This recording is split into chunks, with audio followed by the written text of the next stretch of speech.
एखाद्या व्यक्तीचा जीव वाचवण्याच्या प्रयत्नात जर चूक झाली तर त्याचे गंभीर परिणाम काय होऊ शकतात हे दाखवणारा एक धक्कादायक व्हिडिओ सध्या सोशल मीडियावर प्रचंड व्हायरल होत आहे। या व्हिडिओमध्ये एक शिक्षिका अचानक बेशुद्ध पडते। उपस्थित लोकांनी तिला हार्ट अटॅक आला असावा असा संशय येतो। त्यानंतर एका व्यक्तीने कोणतीही वैद्यकीय खात्री न करता तिला CPR देण्यास सुरुवात केली। मात्र CPR देण्याची पद्धत चुकीची असल्याचा दावा केला जात आहे। या चुकीच्या प्रयत्नांमुळे संबंधित शिक्षिकेच्या 2 परगड्या तुटल्याचे समोर आले आहे।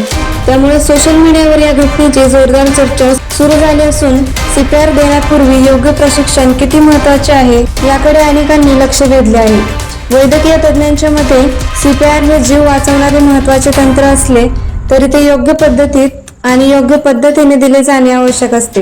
योग्य CPR दरम्यान काही वेळा बरगड्यांना दुखापत होऊ शकते, पण चुकीच्या पद्धतीने किंवा गरज नसताना CPR दिल्यास गंभीर इजा होण्याचा धोका वाढतो।